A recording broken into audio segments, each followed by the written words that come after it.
going to be talking about how to get the most out of the resources we have.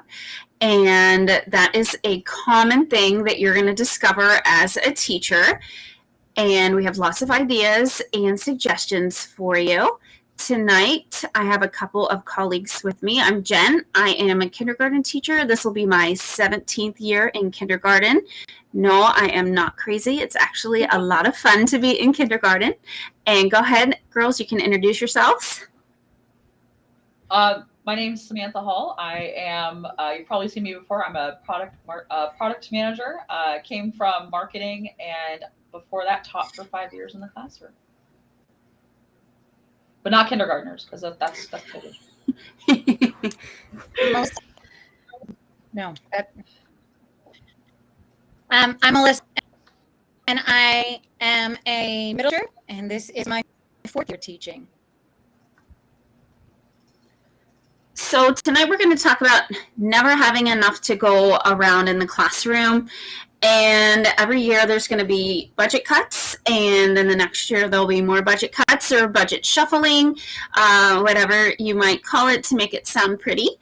And so how do you find resources to keep your classroom going? Sometimes you're going to have to move things around. What do you do? So Melissa, I'll start on this one easily. For me, I think the biggest resource shuffle or resource understanding was my first year, because I didn't have any. And then you kind of build some over time, and you have different resources you're kind of going after. You have supplies, and you have a big one which was lesson plans and kind of like materials for curriculum.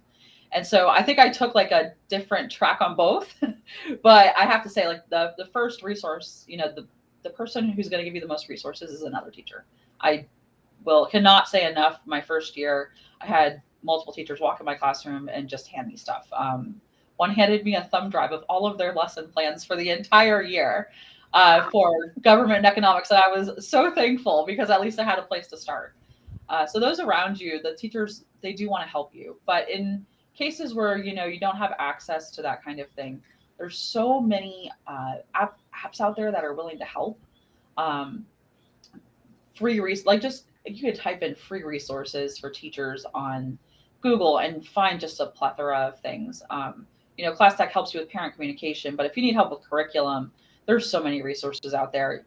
Just look for what are you teaching that week, and there's probably 50 different resources out there you can use and tailor to your own way of teaching, if that makes sense.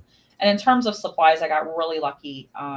My district actually gave us kind of like they had like a shopping mall almost, like where you could walk in and get get supplies, and local businesses had donated. So don't feel bad. Ask local businesses. They want to help. There's opportunity to help. And so, yeah, those are the two avenues I always think of when I think of resources. And I'll hand it over to Melissa. I completely agree. I completely agree. My first was a little different, actually. I was told I just had to do what the more veteran teacher was doing, and it was really helpful to me. But my second year, for sure, of course, there are the traditional resources. Teacher pick teacher, which is great. They have free resources on there. I have kind of a problem of I'll download a resource and then I'll tweak it. But free resources are great. And my department was fabulous. They were like, here, take the whole thing. And just gave me access to their entire Google Drive. And they were like, here, take it. But, even just something as simple as going on Pinterest and finding things that I was like, hey, I kind of like the look of that. And working it to where it works for my kids. And especially because I teach so many different levels of the same grade, it kind of gave me access to a million different things that I could work with. And even when I couldn't, there was something as simple as like because I'm an English teacher, I could just find a story that came with questions that were great for my kids, and resources there's a million. You kind of have to do your own research of what works for you and what doesn't. And then as far as sources like materials, definitely use your local businesses, use your community. For the longest time, it was my resource, and I would go out and buy all the supplies. But I realized quickly I couldn't do that. I don't have the money for that.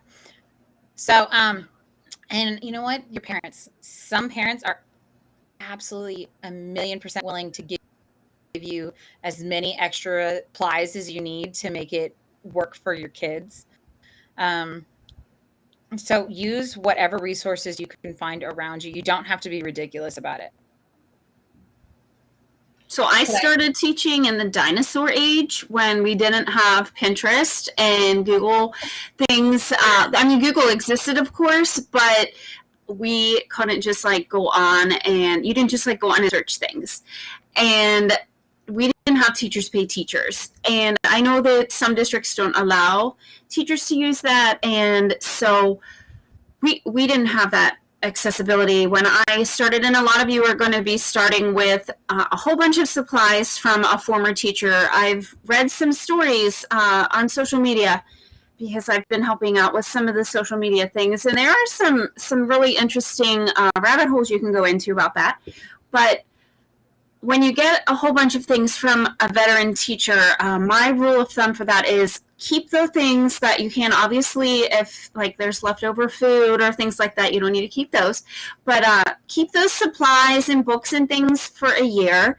And whatever you don't use at the end of that first year, start moving them out unless they're district property. You cannot throw district property into the garbage. There's a certain procedure you have to follow for that because it's taxpayer money, at least in my state.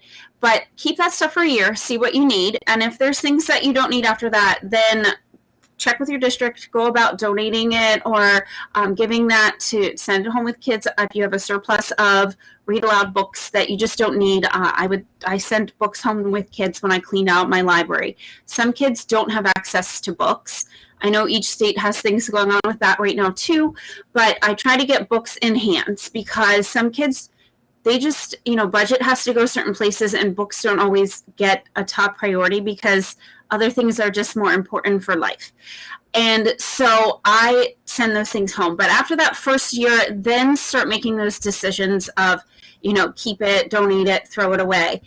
Don't go into that classroom on that first day and start throwing everything in the garbage because those veteran teachers, some of that stuff might not seem helpful to you, but it might be helpful at the end of that first year. And I inherited at least 3 teachers worth of things now because of a retired teacher, and 2 wonderful ladies in my life are retired teachers as well, and they gave me their things.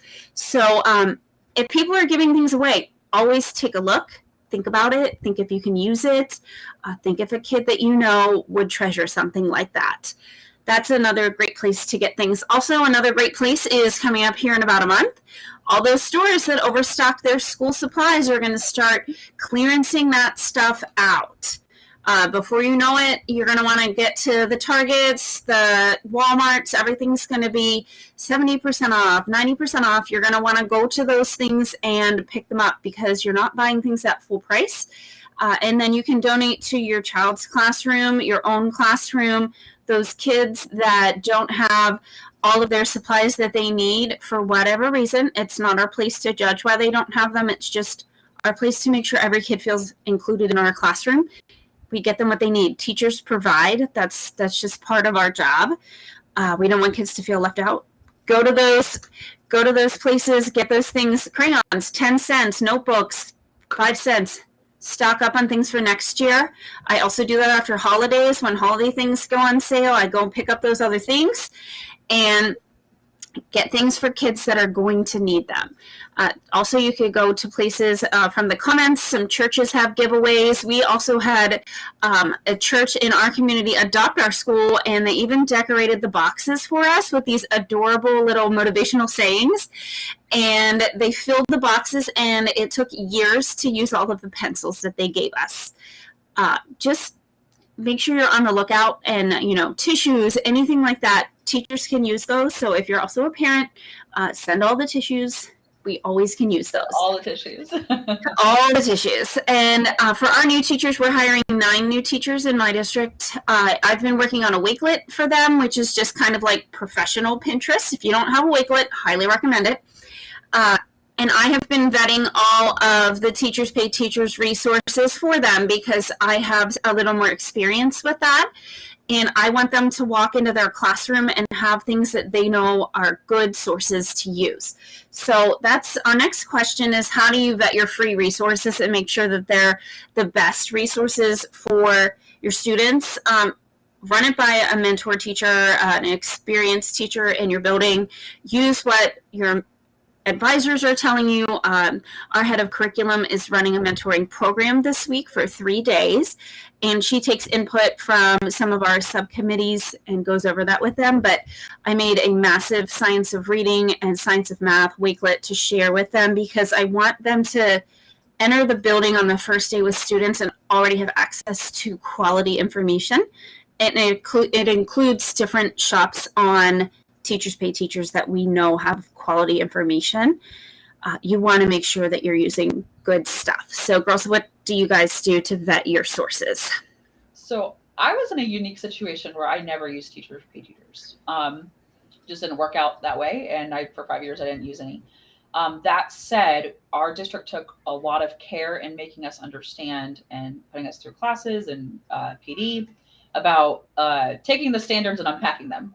And if it didn't have to do with the standard, I didn't teach it in my classroom. I kept it easy that way.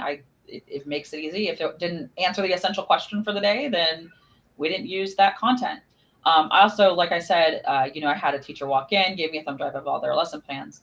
But I was able to also just kind of piece together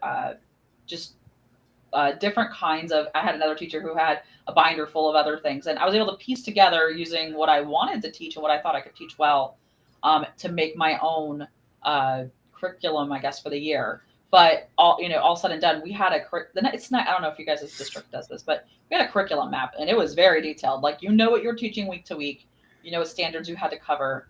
So I just made sure that my material, my lessons covered that content. And I felt safe doing that, if that makes sense. And so I don't know if that answers how to get quality resources. For me. Yeah, go ahead, Melissa. Oh, that's fine. So as far as vetting, I'm a big person in weird. I have kids, like my own children, who are the same age range as the kids I teach right now. And so there are times I'll put stuff together or I'll look at a resource and I'm like, hey guys, can you look at this and tell me what you think? Do you think this is too childish? Do you think this is too hard? And it helped me a lot. Just from the students' perspective, since they're at that age range. The other thing that I really use, I don't know if all districts have them, but we have for English, for all secondary English. And she is absolutely amazing. You get stuck, all you have to do is send her a message and she'll give you options. Do you want me to come teach something to your kids? Do you want me to come and show you use this resource? Or do you want me to give you a and run with it, or do you want me to be made ready to go thing? And is this a coach that you have?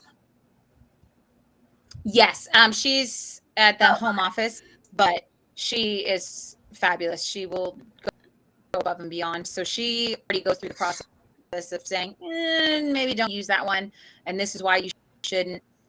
We also have a calendar that's called a scope and sequence, and it very, very detailed goes into, you're going to teach this week.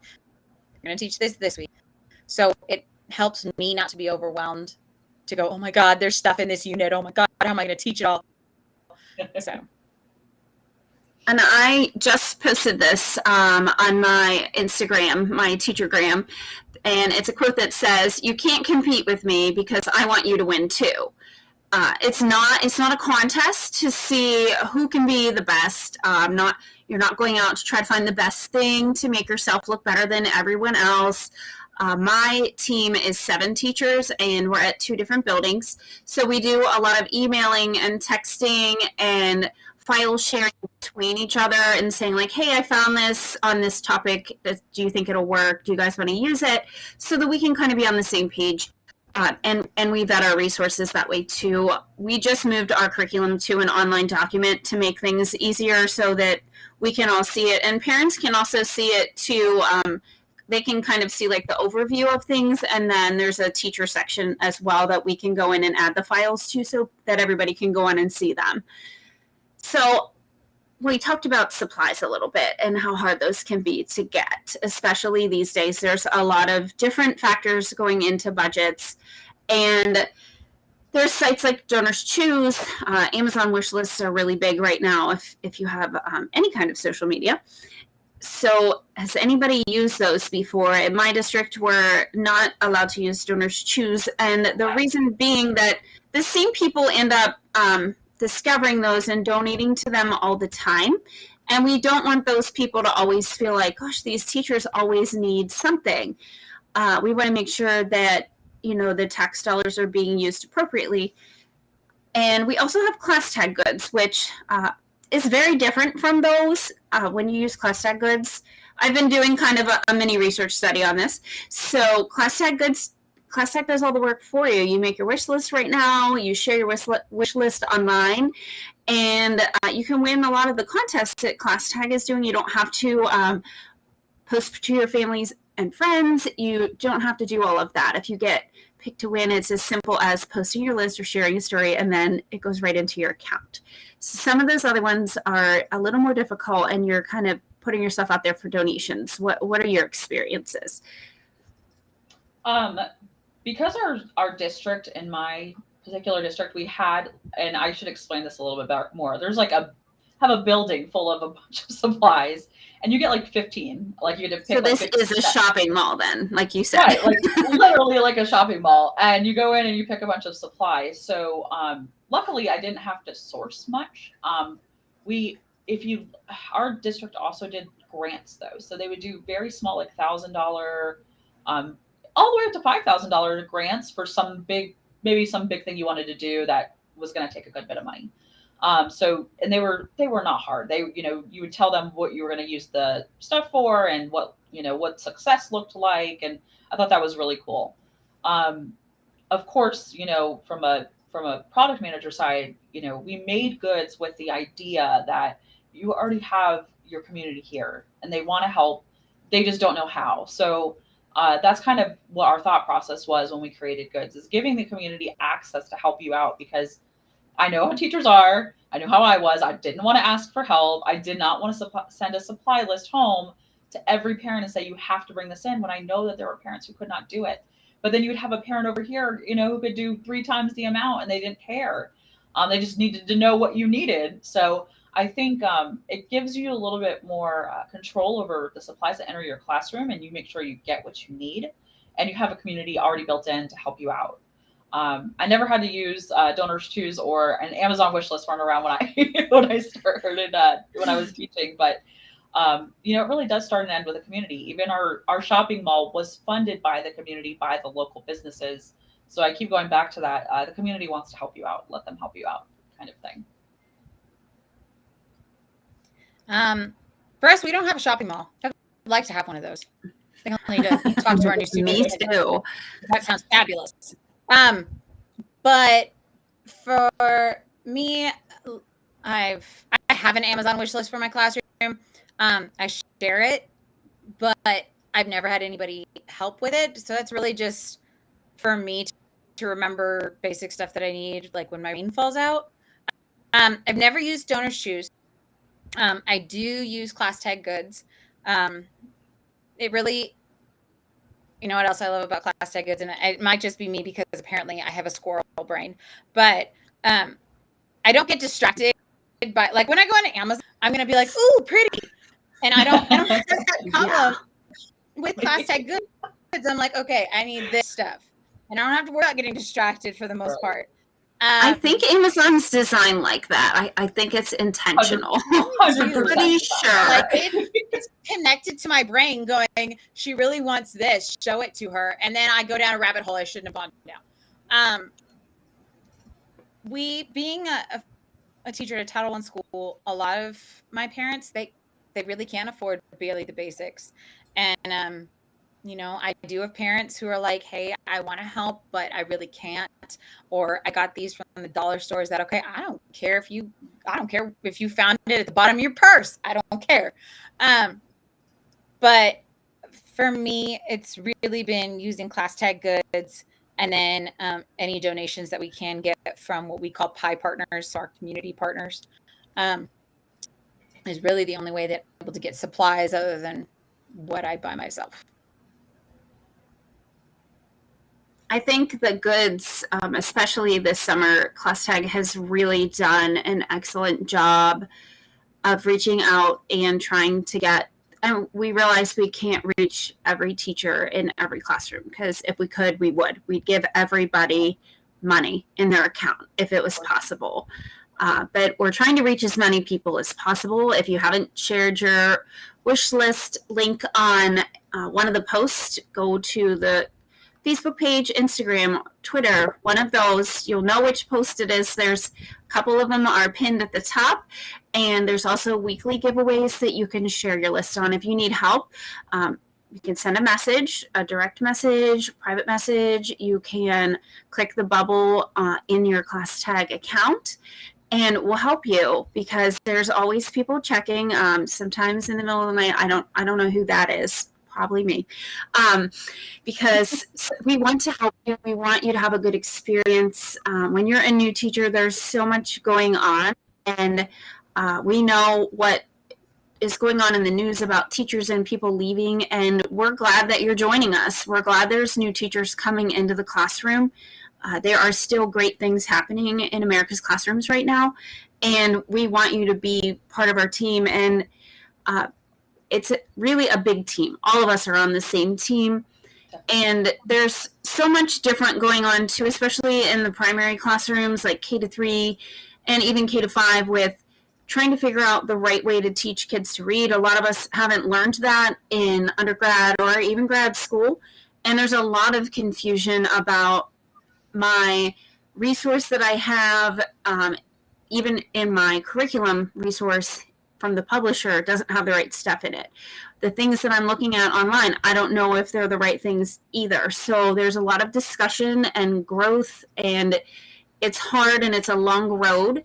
And if you're one of those teachers, it's a journey and it's one step at a time, but every step forward is going to help children in your classroom. And we want them all to learn how to read. So when you're picking those resources, it's really important that you do check and make sure they're good ones. That would be my advice for sure. And if you're not a reading teacher, you are a reading teacher. We all teach kids to read. Every subject has reading in it. So make sure that you are doing a great job of helping kids learn to understand whatever vocabulary goes with your subject, because it's only going to make them a better reader overall.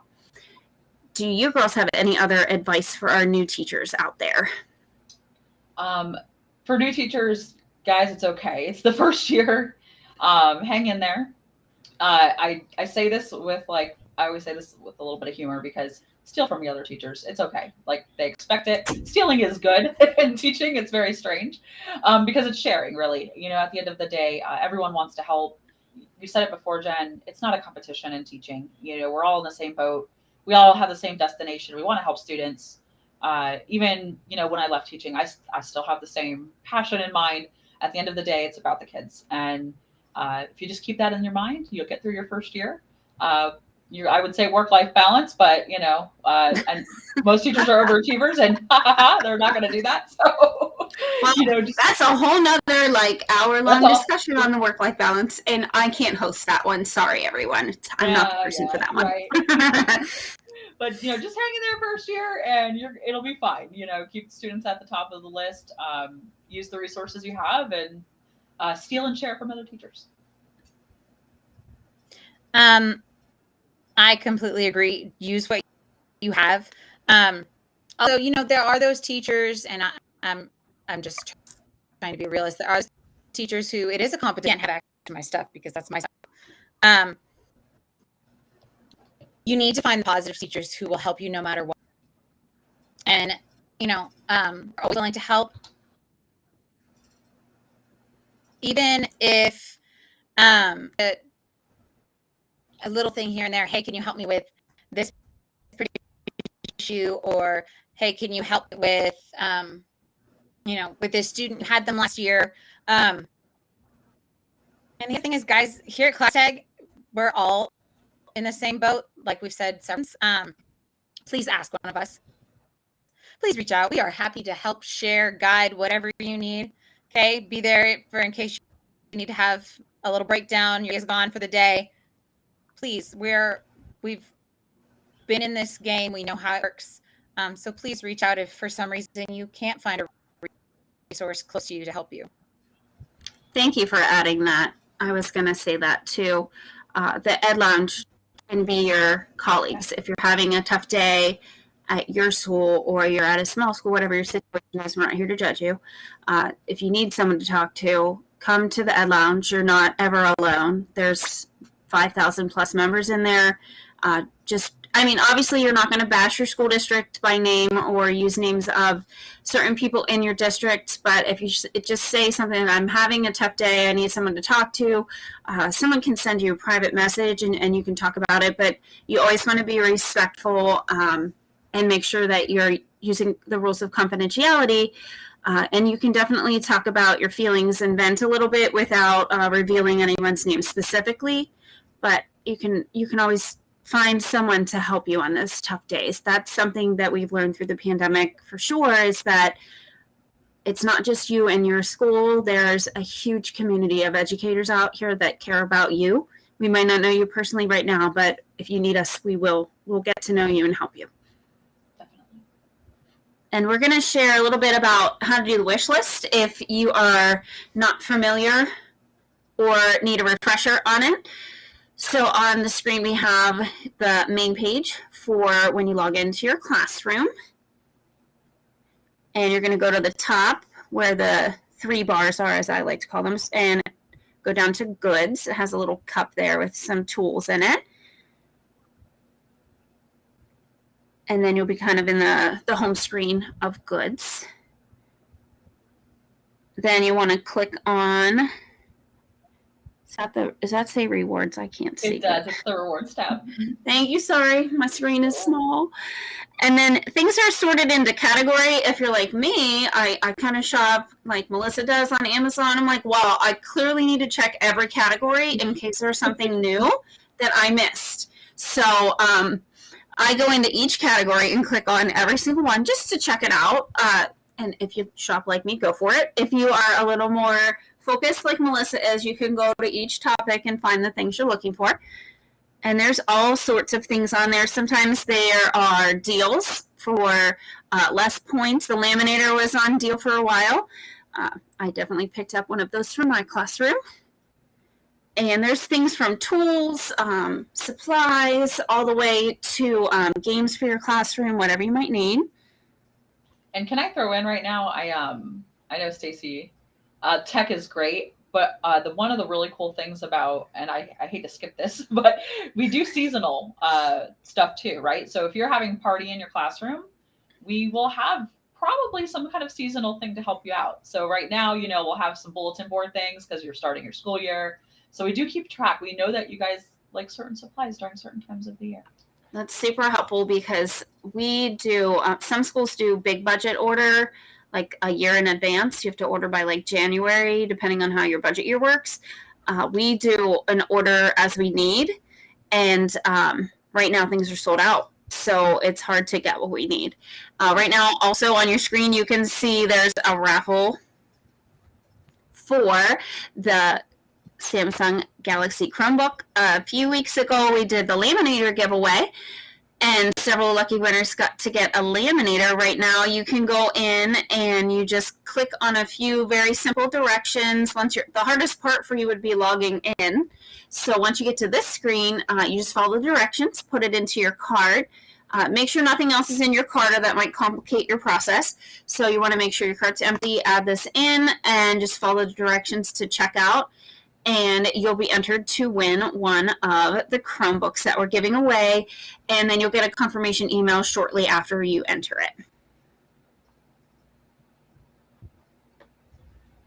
So if you have any questions, if that was a little quick, there's quite a few steps there. If you're new to it, again, we're not judging you and your tech abilities.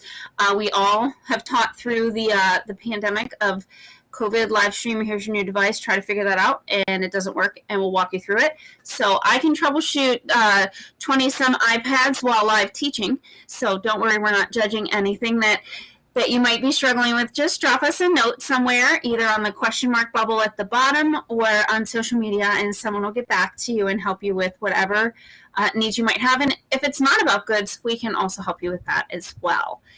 One more thing I want to add is tomorrow night, we're going to be doing something new and exciting over in the Ed Lounge. We're starting something where we'll have an expert joining us over in Ed Lounge to answer your questions about a certain topic. This week, our topic is behavior, and our behavior expert is Meg Thompson. She has a page on Facebook and Instagram if you want to look her up. It's Meg with 2 G's. And she is going to be answering questions for us about behavior in the classroom. And she also has her own consulting, so it doesn't necessarily have to be classroom related. But if you're not in the Ed Lounge, you're going to need to join the Ed Lounge ahead of time. And she'll be there at 6 tomorrow. Is that right? Is it 6? I do believe so. 6? Yes, ma'am. Yes. Sorry, I get all my times confused because we're all in like different time zones. We are. So 6 Eastern. So if you'd like to join us, make sure you're there. There's an event invite there. You can click on going. So Facebook drops you those friendly reminders so that you always know where you need to be. They're helpful for me. And we hope to see you there. And we'll have more of those coming up as well. And another live next week too. So we hope to see you then as well. If you're back to school, we hope things are going well. And if you're not, enjoy those last few days of summer. And we will see you next time.